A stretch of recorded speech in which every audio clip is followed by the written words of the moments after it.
Hi there, I'm Alicia Gerbinski, and this is Blue Sky. Today is World Refugee Day, and our focus is on people who have come to Saskatchewan to be safe, but they're working to bring friends and family here who are still living through war, famine, and violence.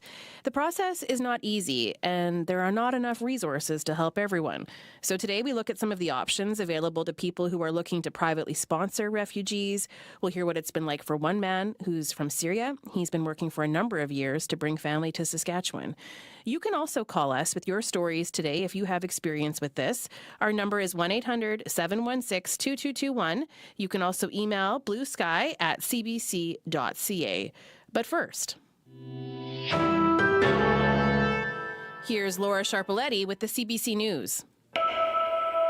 Thanks, Leisha, and good afternoon. We begin with a heads up for our 5:40 a.m. radio listeners. Technicians are upgrading some equipment at our Watrous transmitter right now, and there will be sporadic interruptions to the signal.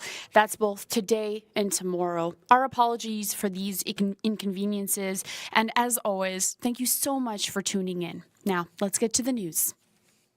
We begin in Regina. Saskatchewan's top court is upholding sentences handed to two men caught shipping fentanyl to the Queen City. The pair were each sent to prison for 8 years. They appealed, arguing, among other things, that the sentences were too harsh. Dan Zakreski reports. It turns out the punishment did fit the crime. The Court of Appeal says a provincial court judge in Swift Current got it right after sentencing two fentanyl couriers to 8 years in prison. The men were arrested near Swift Current in 2019 when their erratic driving caught the attention of an RCMP traffic unit. The rented car stunk of cannabis and the men were acting paranoid. A search of the car revealed a garbage bag with pre-packed fentanyl and 5 cell phones. The courts have described fentanyl as the best killing drug on the market. They were found guilty at trial of possessing fentanyl for the purpose of trafficking. They appealed how they were arrested, the length of time between their charges and convictions, and the length of their sentences. The Court of Appeal said no, no, and no. Dan Zakreski, CBC News, Saskatoon. Some sports information for you this morning. A survivor of the Humboldt Broncos bus crash is heading to the Paralympics. Former goalie Jacob Wasserman will compete in rowing this summer in Paris.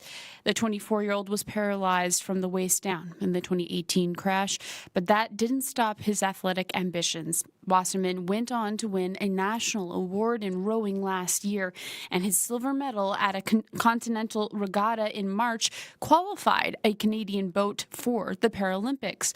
Wasserman will race that boat in Paris, and it will be his Paralympics debut. Kenneth Moore was the first Indigenous person to win an Olympic gold medal for Team Canada. He was a part of the 1932 hockey team that won the Lake Placid Winter Games. But it wasn't a feat the man from Pipikisa's Cree Nation talked about much.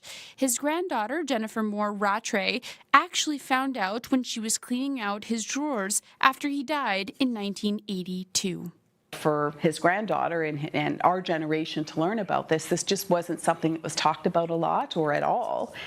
So it was really very telling that it was only upon his passing that we really realized the incredible athlete that he had been.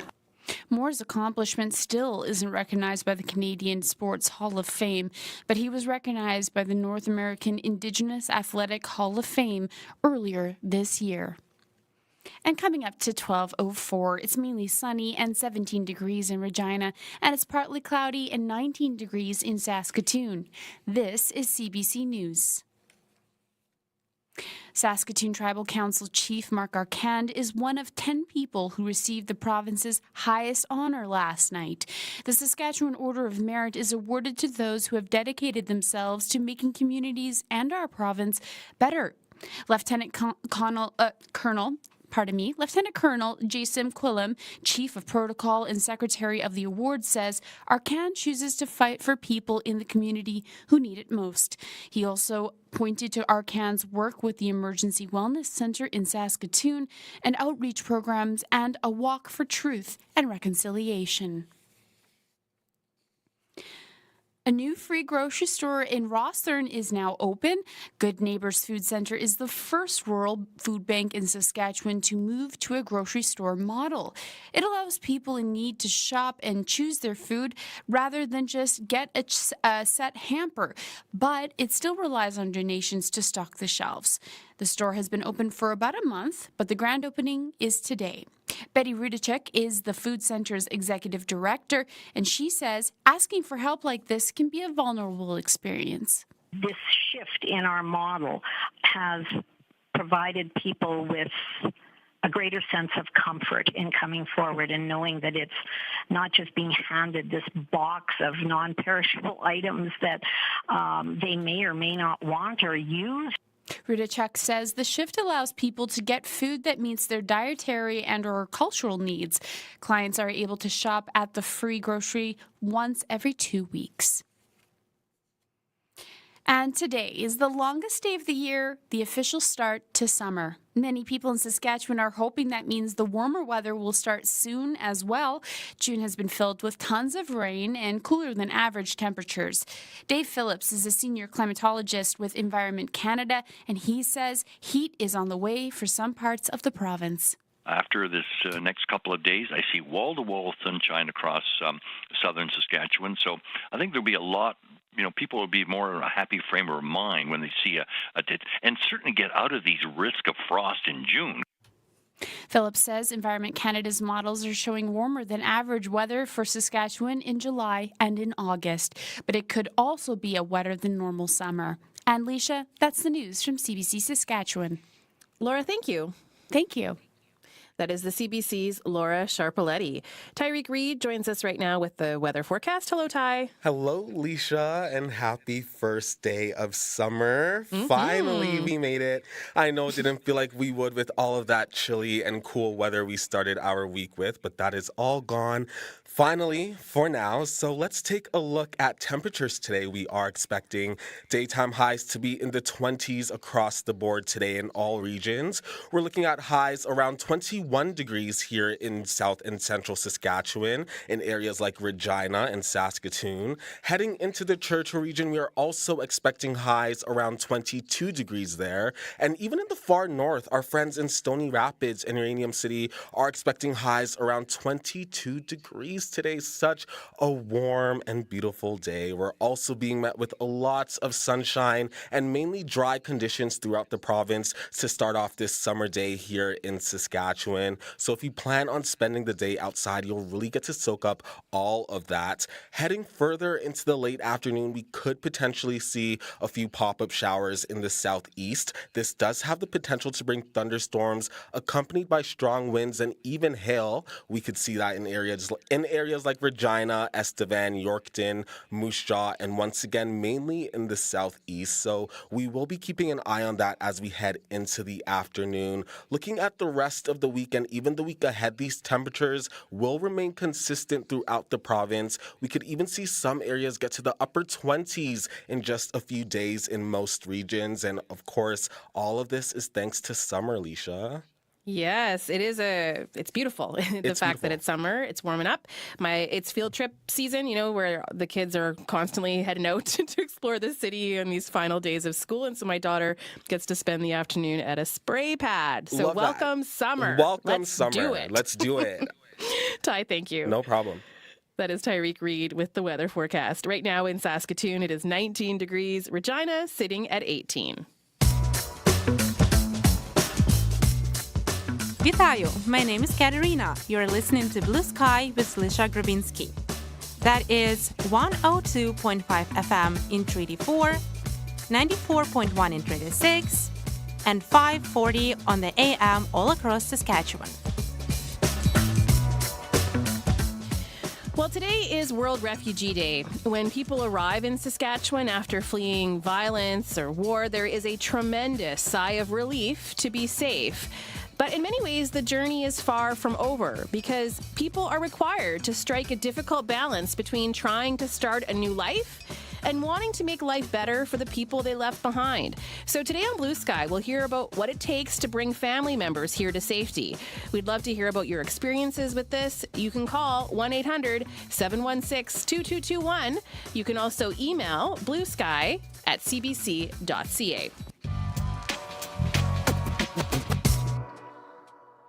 Well, joining me in our Regina studio are two people who have a lot of experience with the refugee system here in Canada. Rakan El-Geiber fled Syria and was living in Lebanon when he was accepted to come as a refugee to Canada in 2017. He came as a student through the World University Service of Canada.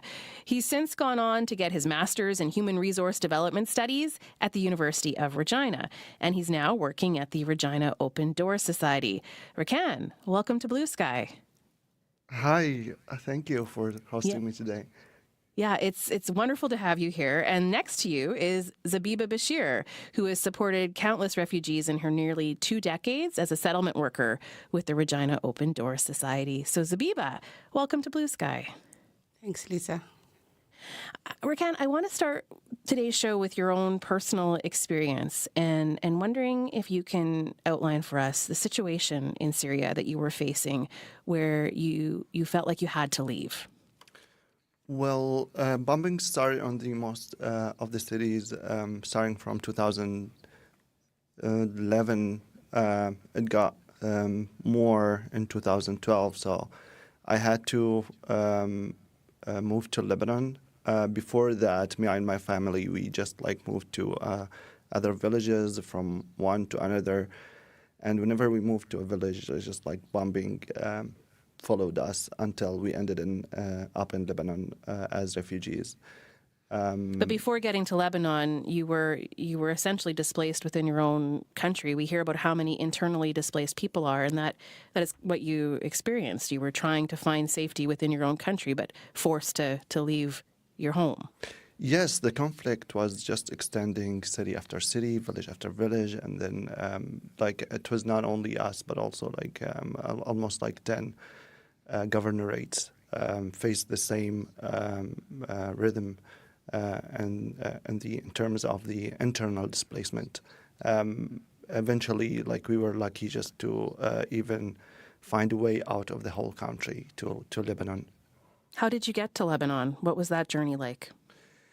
Well, for me, as a Syrian male, we have a mandatory military service.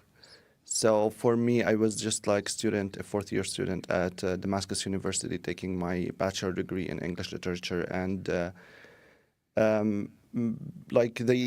the Syrian regime has a kind of a system where they take males to or they drive males to service immediately after they graduate. So for me, it's just I had to do my final exam, and even before knowing the result of the exam, I had to move to Lebanon. So it was kind of tough. I know, I hope that I will be successful in the exam, because I knew that there's no way back to Syria anymore.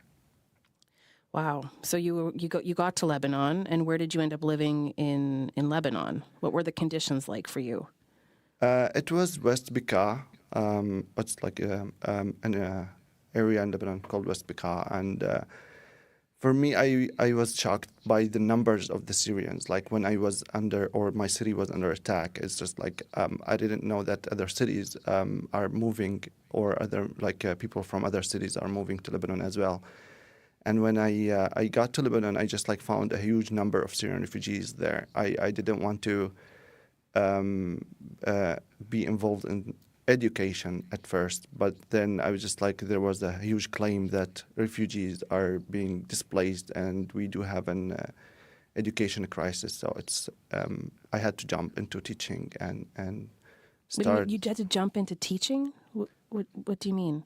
It's just I was invited by. Sorry, I got offered by a school for refugees to teach English. Right. Yeah. So, but you felt compelled to do that? Like, that was really important for you to be able to offer education for young kids who had fled violence. Yes, it was one way to save or just like to kind of face the situation, the crisis, education was among many other crises facing refugees there. And so, that's how I ended up in education or teaching, let's say. Of course, like refugees had also financial struggles and displacement, also like accommodation in Lebanon, for example. So they faced the, let's say, residence challenge or like some place to live in. So Lebanon is in a unique position because I was looking at some of the statistics and just the number of refugees who have found safe haven in Lebanon, but then just as you're describing, such a difficult situation to be in. Like 9 out of 10 refugee households in Lebanon, refugee houses, are living in extreme poverty. And so did you see a way out of Lebanon for yourself? Was it a situation that you wanted to leave again? yes, actually, like in Lebanon, like for Syrian refugees, Lebanon is pretty much expensive country to live. So, and also the Lebanese government faces financial struggles right now, and it's getting like harsher day after day. So for Syrian refugees, like they didn't, or they still don't have the choice to just like, okay, I can work whatever my degree is for, let's say, or just like I'm expert in this field, so I can work in this. It's not the way in Lebanon.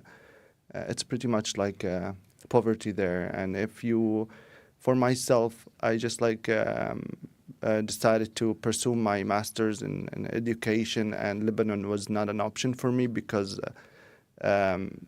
most universities there are private and prices are so high on Syrian refugees. How did you end up coming to Canada? Well, I applied for sponsorship that is called like World University Service of Canada. I think you mentioned that in the introduction, and all what's called WESC in Canada here. So I submitted my application, I got approval, and they interviewed me, and they were like, oh, what are you taking in Canada? And I was like, Master's in Education. So they placed me at U of R, and that is how I ended up here. And so you came on your own, right? Yes, one condition of the sponsorship is to be single, you don't have dependents, and are willing to start life from scratch, let's say, in Canada. Wow, starting life from scratch. So as you're trying to start your life from scratch in Regina, what about family who's still living under such difficult circumstances? How did you find the balance of trying to start your own life, but also worrying about people who were still facing such difficult situations? Oh my God, so harsh. It's like, this is kind of a deep question. It's just when you start your life from scratch, you need to save up money and like start establishing or putting yourself together in a new community. And then you just like get to save money and secure spots. I would say I'm talking now about the private sponsorship programs around, like mainly the churches. So you need to save money for that. And so it's just like by doing this, you are just like living between two realities, or let's say between two spaces. Like you are starting your life, and at the same time you have to worry about something back home, and you just like you need to do the balance. It is harsh. Like I think that is one of the main serious struggles that refugees face here in Canada. Yeah, that's the focus of the show today is coming to Saskatchewan, finding safety, but then the worry and the work that needs to happen to bring others to safety. So tell us about that side of it. Have you looked into private sponsorship for family members? Who is it that you want to be reunited with? I do have still my mother and little brother in Lebanon, still facing some issues as refugees there. I tried to save up for their sponsorships.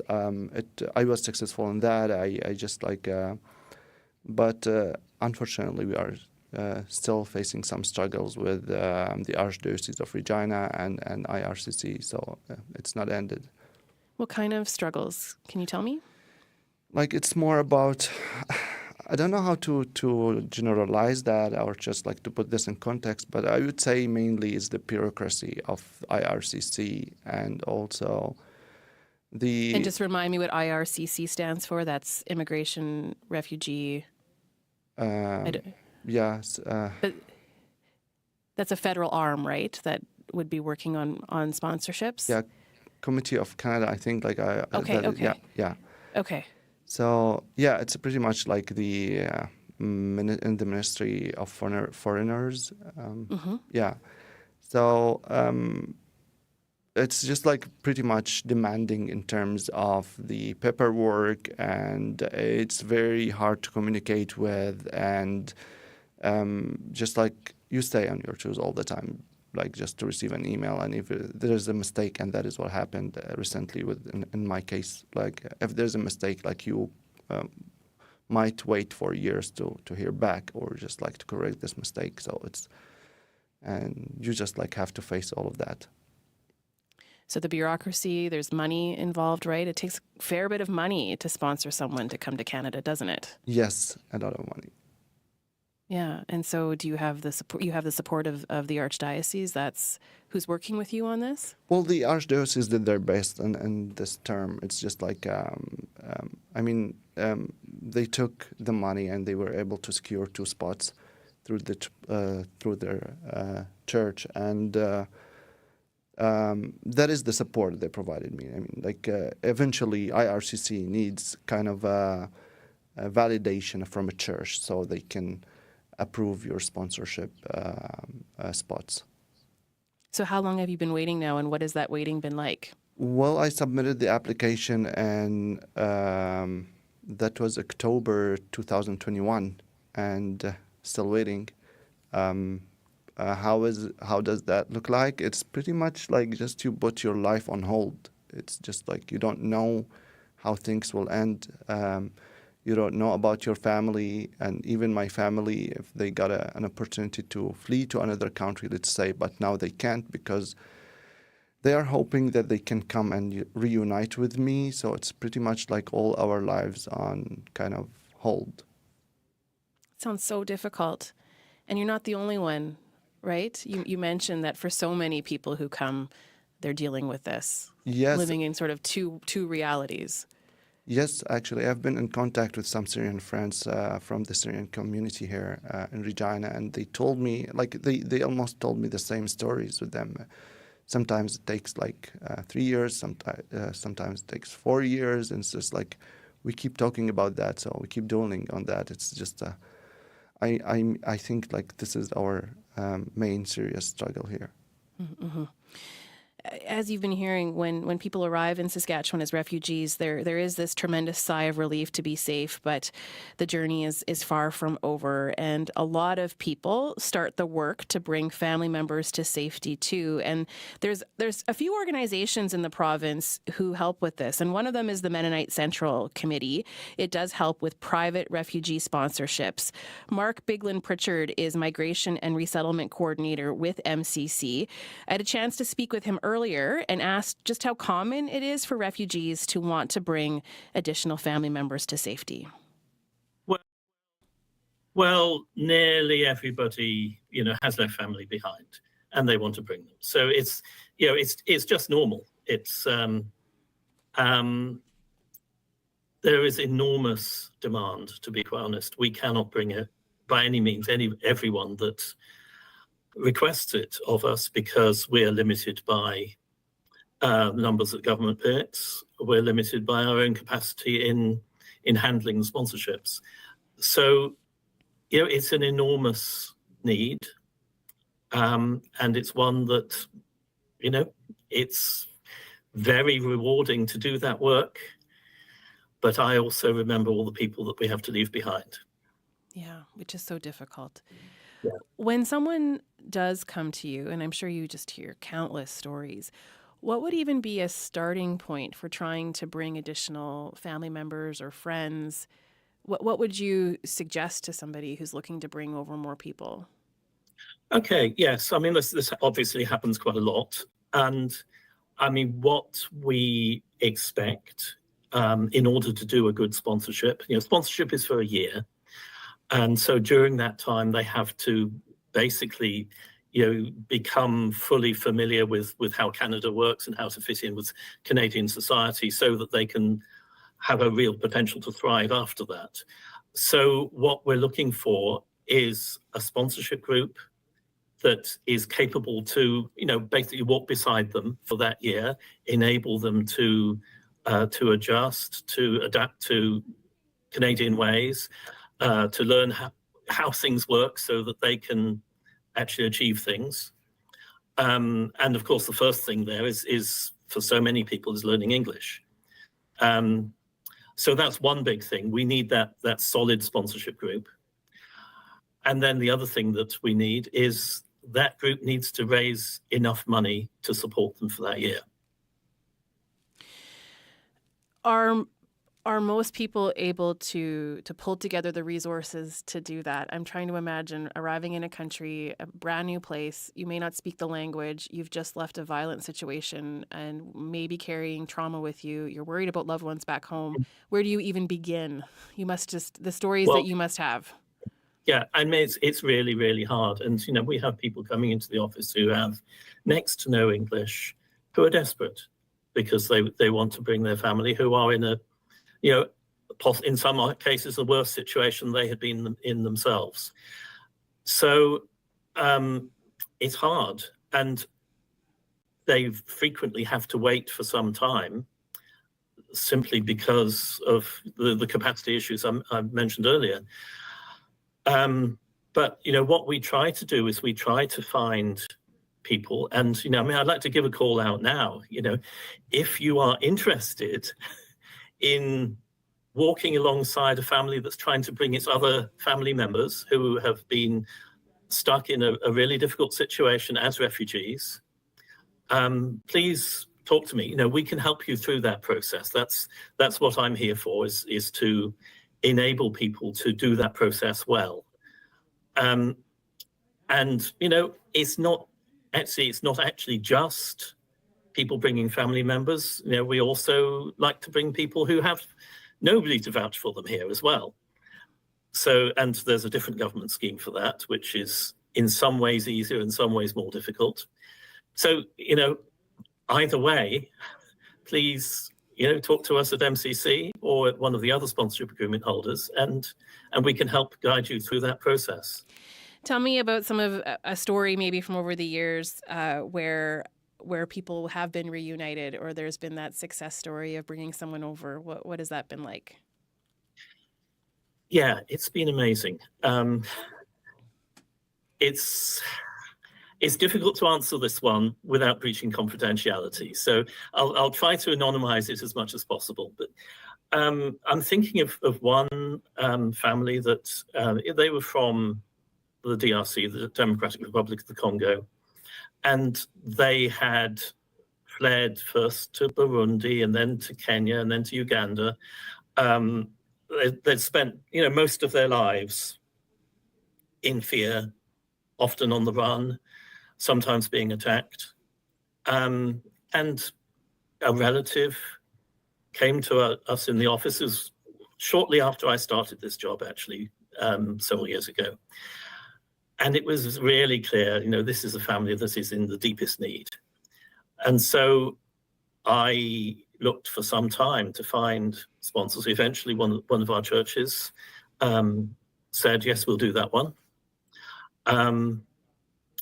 It took 3 years, I think it was, for them to come. It was, and it was a series of miracles all the way through. The principal applicant of that family had some illness, as a result of which she had been taken into hospital in a different country. And suddenly she has an interview in Uganda, and she has to somehow get from a country that the border was blocked to Uganda, and somehow she gets there on time.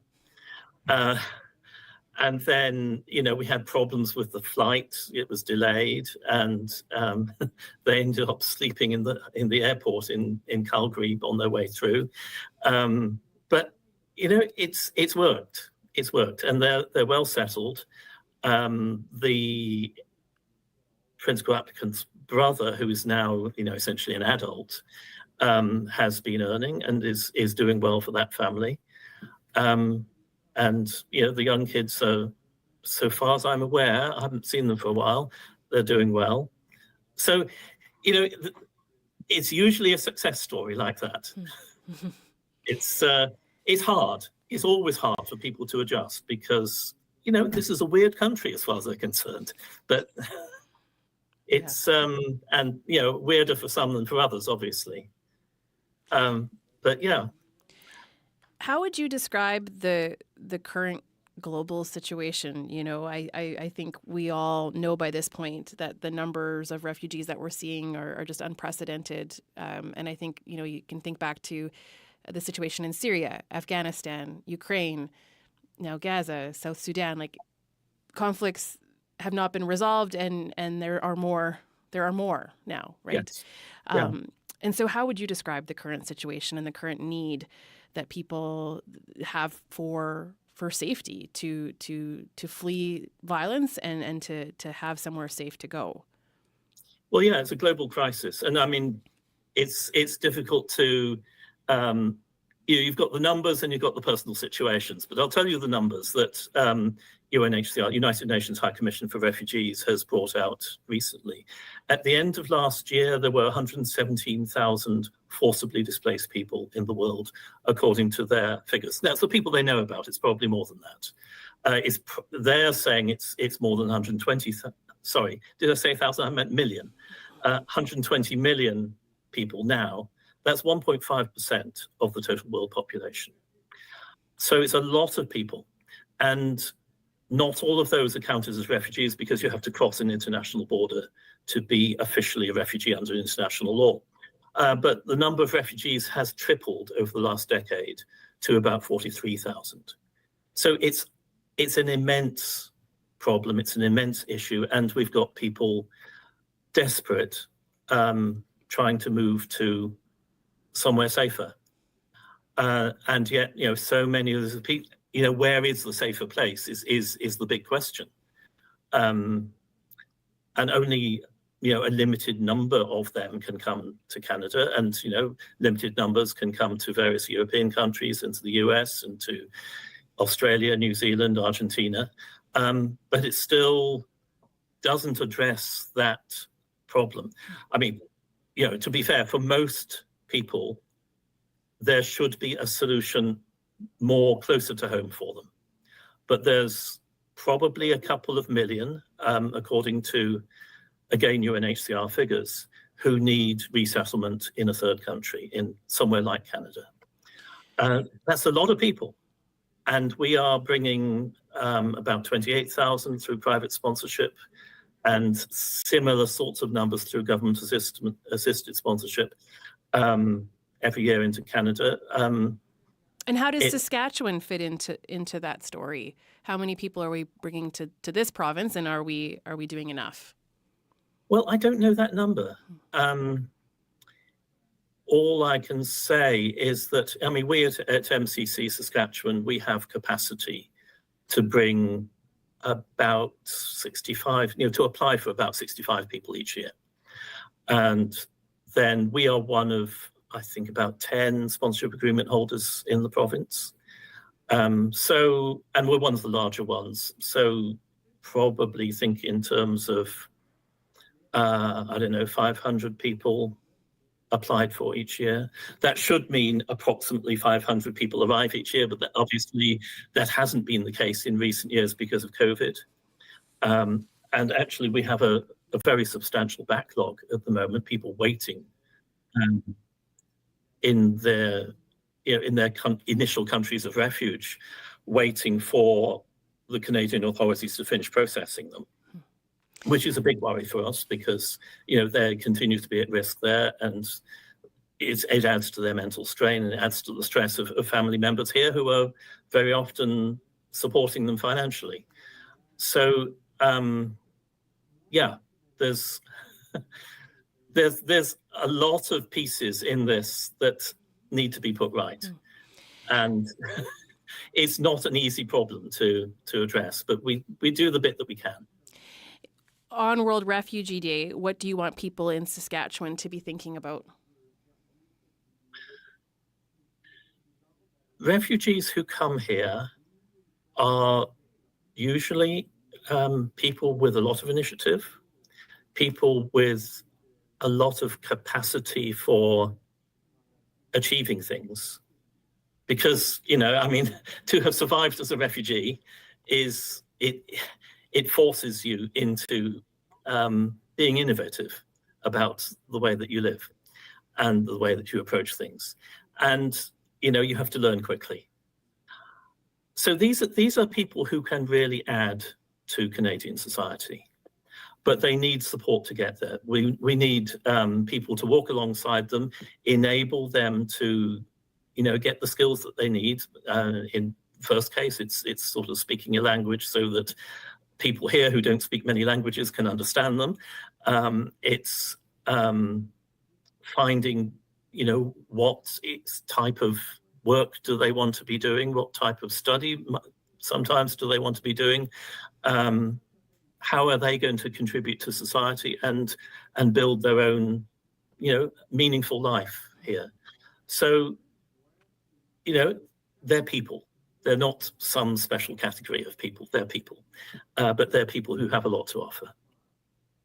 Mark Biglin-Pritchard, thank you so much for this. Okay, well, thank you very much, Leisha. Mark Biglin-Pritchard is Migration and Resettlement Coordinator with Mennonite Central Committee. I'm Leisha Grabinski. You are listening to Blue Sky. We started the show today with the story of Rakan El-Gaiber, who fled Syria, was living in Lebanon, now calls Regina home. He came as a refugee to Canada in 2017. We'll hear more of his story in a bit. But right now I want to introduce you to Zebiba Behsir, who has supported countless refugees in her nearly 2 decades as a settlement worker with Regina Open Door Society. Zebiba, hello. Hi. You've been listening to all of this and you have so much experience with this. I'm wondering what you've seen over the years as a settlement worker. As a settlement worker, we settled in Regina. A lot of refugees is from all backgrounds. Came from Myanmar, Nepal, Somalia, Afghanistan, Iraq, Syria, and it's still ongoing on from Congo, Rwanda, everywhere. So refugees comes with all different kind of faces. They come with different kind of experience. They kind of comes with a lot of different emotions. So each person is unique. Each person has a story. Is each person worried about people back home? I'm wondering about that side of things. How often, when people get here, do they start asking you about how to bring others to Canada? It is each family who comes in here, they left a loved one behind. So either they left an immediate family. We have a families who left their children behind. We have a families who is misplaced that they are own parent who's they're still looking for it. So they ask right at the airport, they are within the 24 hours they are in here in Regina, they are asking then, when can I bring my families? Even they don't know where the family is, but they want you to help them to locate the family where they are. So there are a lot of different needs as for people to settle in Regina in Saskatchewan. So they come with a lot of experience. They come with a lot of unexperience. They come with a lot of traumas. They come with a lot of scared. The language barriers. They come with a lot of things. But saying that they is still asking their family member within the 24 hours of their arrival in Regina. Yeah. I'm not, on one hand, it's I'm not surprised by that. I would do the same, obviously. Like, that's just of course, within 24 hours, you'd be asking. I've got people I'm worried about. How do we get them here? But also, they're settling into a new life and learning the language. Like, that's just so much. And I can imagine how overwhelming that is. And one thing that stood out to me from the conversation we just had with Mark Biglin Pritchard is him saying, we only have the resources to help so many. Right? There are limits. And I remember having a young woman in studio who's from Afghanistan, and she was still getting text messages from people back home asking, can you help me? Can you help me? And she was, of course she wanted to, but she was overwhelmed. And so I'm wondering, Zebiba, how you respond to some of these requests and that idea that there really are only so many resources to support so many people. Yeah. So there is a lot of needs in sponsoring families. Either they've been here for too long or they've been here new arrivals. I believe in included myself. There is some family member you left it behind. You want to bring them in here. It's not because of they want to come into a North American lifestyle. They just want to save their life. Yeah. They want to be where they can get a free or basic life standards. That's what they're looking for, the refugee peoples. So people calling you or family member calling or texting you, help me out. I want to bring it in. Most of the people, they're running away from a torture. They were running away from a war. They were running away from where they don't find an education for their kids. So they're trying to get help as much as they can. But when a family arrived in here or mother arrives in here and leave her 3 or 4 children behind from the war zone she comes from it, and within 24 hours she's here in Regina asking, yeah, I want to bring my kids. I want them to be in here. There is no speed up process for that. So they have to wait in the queue lines, and I'm sure that in immigration there is a backlog, so it's first come first serve. But then again, it's as needed.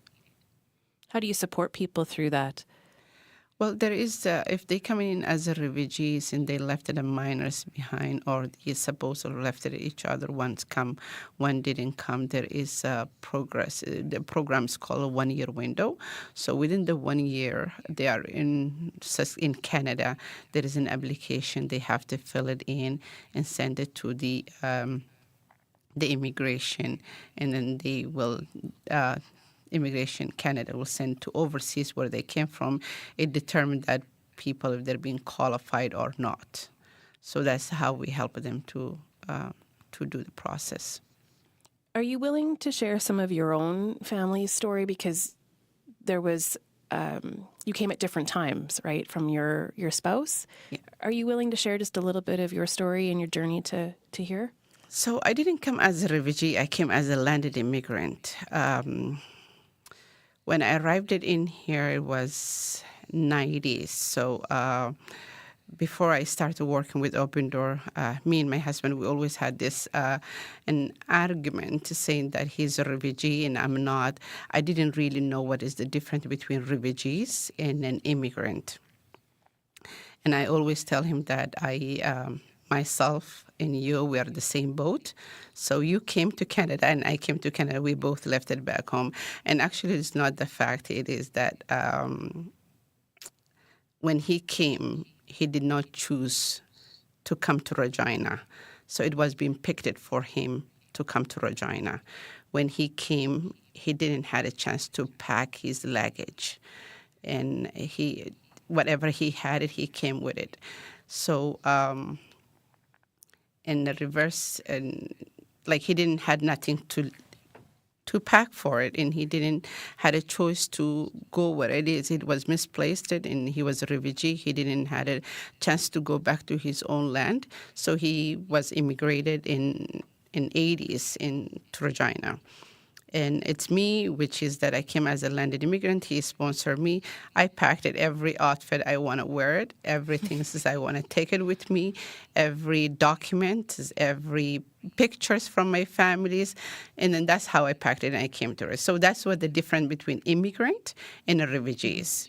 You had a choice to come to Canada and you did not have a choice. Yeah. Except to saving your life. There are a lot of different words used right now.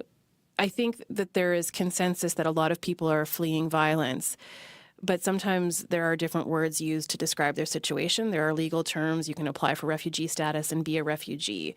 We hear a lot about migrants, asylum seekers. I'm just wondering what your thoughts are on how we've come to characterize the different types of people who are fleeing really horrific situations. And if you have any thoughts on that, do you see a difference?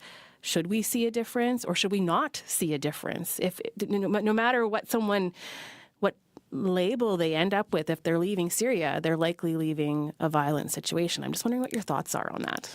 Well, if somebody's leaving their homeland, either they are refugee for a war or for other reasons, I'm sure the reason they're coming in here will be some sorts of conditions. And they came in as either where they're coming from, they're not safe. Simply, they're not safe. They're being targeted. Either they are from the background who they are, or simply that they could not afford to live anymore where they are.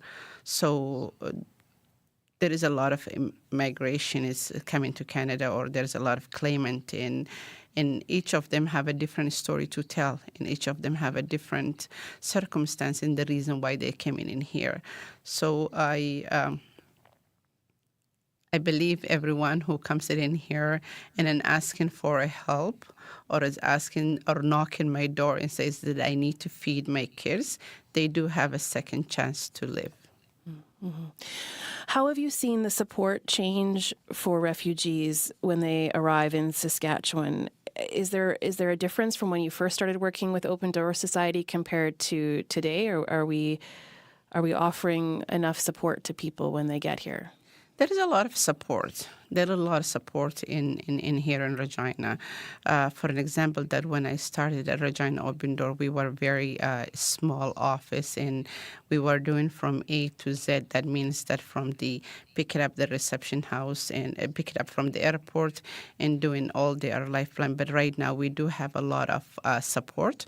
We do have health facilitator in our office who does screen or who does refer them to their health as needed. And we do have it also public health nurses who's coming in and giving a vaccination monthly for the client. Before we used to take them to where the vaccination it is. We do have a Swiss worker who is follow up the refugee kids or all the immigrant kids in schools who help them with their needs, or who also do the counseling with them if they are need to get into different programs. And that's new, right? Or relatively new compared to when you first started, this support within schools to help kids who have come as refugees? It's not like new, but we didn't have it that a large group who is working in every schools. We may had it when I started one, but it's always settlement support worker. Settlement support we used to be helping them in the schools is also like myself or other settlement worker. But now we have numbers of Swiss workers who work in the schools. So, did you and your husband need different types of support, knowing the circumstances that he literally was fleeing? And I don't know if you want to share exactly what type of situation he was fleeing, but I'm wondering what support he needed when he arrived versus you and what you may have needed when you arrived. Was there a difference in what you both needed? So, coming as a landed immigrant in here, I knew it where I was going. I knew it who I will meet. I knew it my husband wasn't here.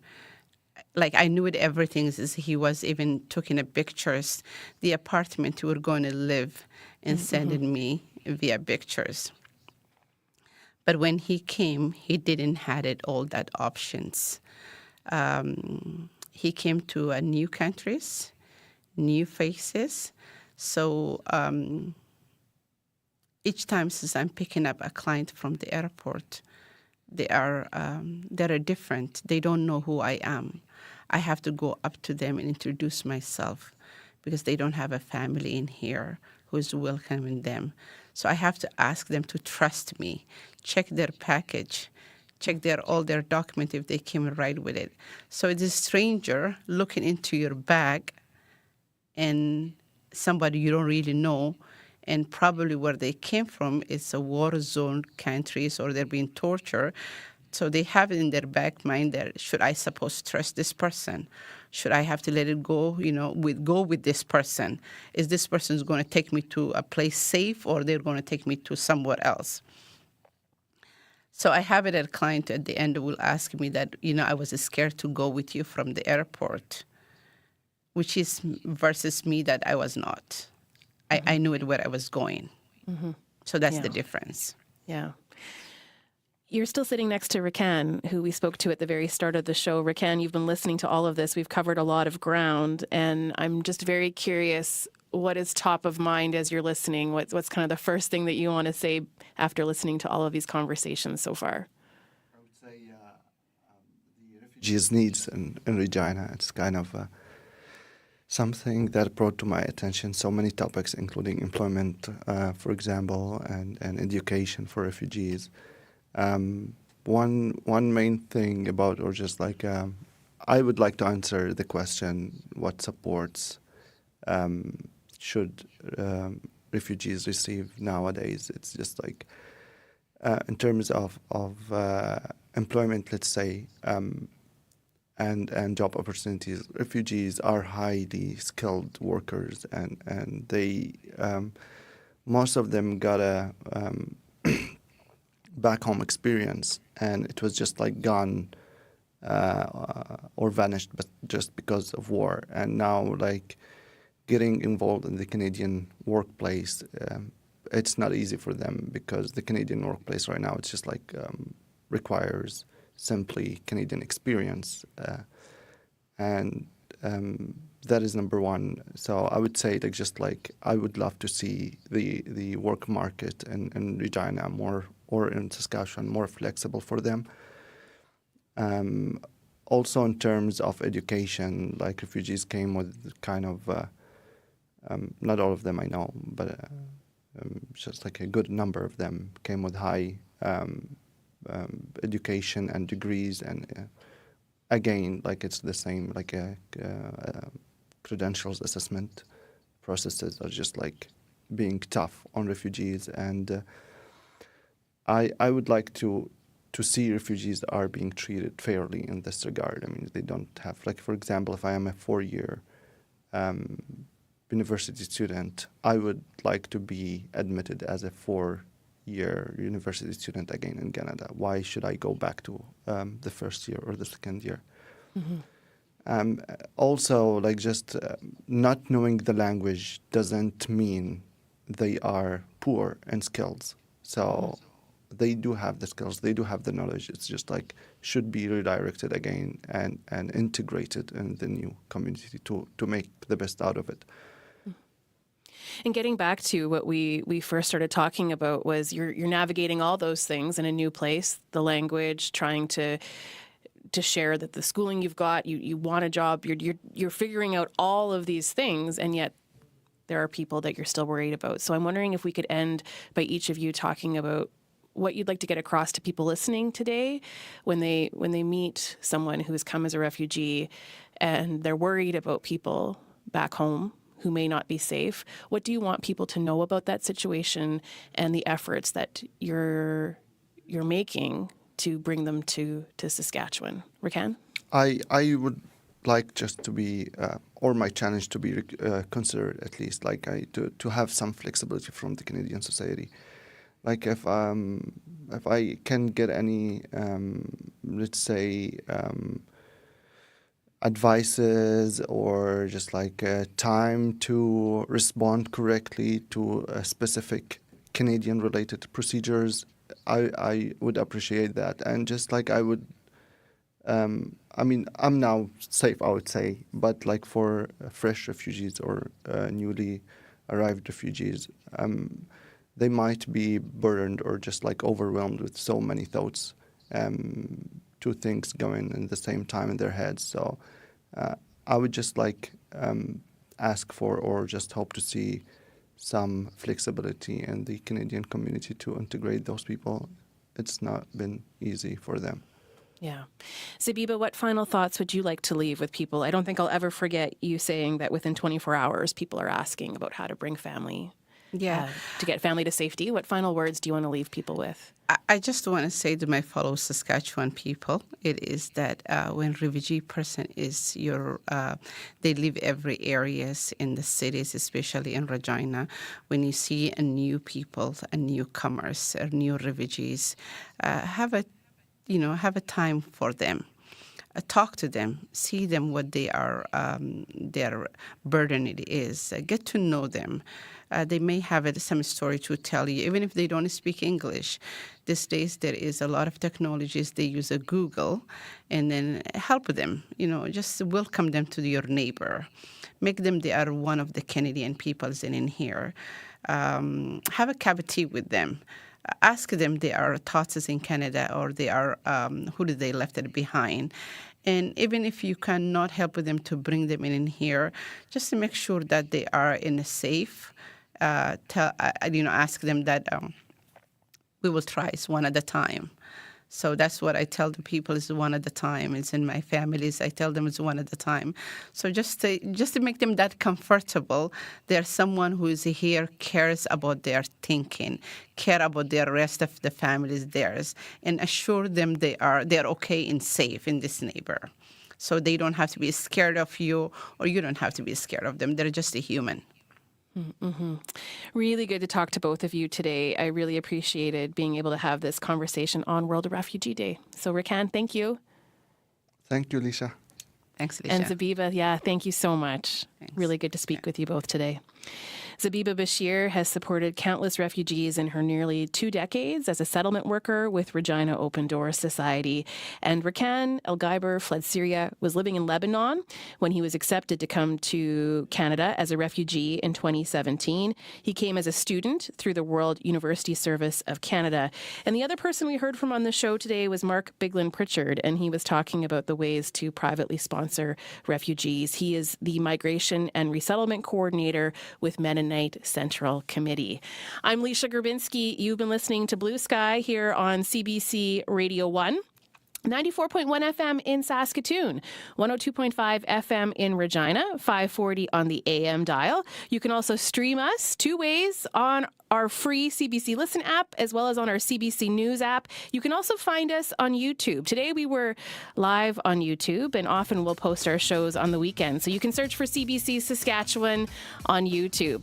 Now, coming up on the next Blue Sky, Indigenous tourism is growing in this province. And so we are celebrating National Indigenous Peoples Day by taking you on a virtual tour of different Indigenous communities. We'll hear the projects that are inviting people to come and learn and play. We'll hear about the relationships being built through tourism. You can join that conversation over the noon hour. It may inspire some summer travel plans. We've got some great guests lined up, and I know I was already checking out all of their websites to see what we might be able to take in this summer. So that's between 12 and 1 right here on CBC Radio 1.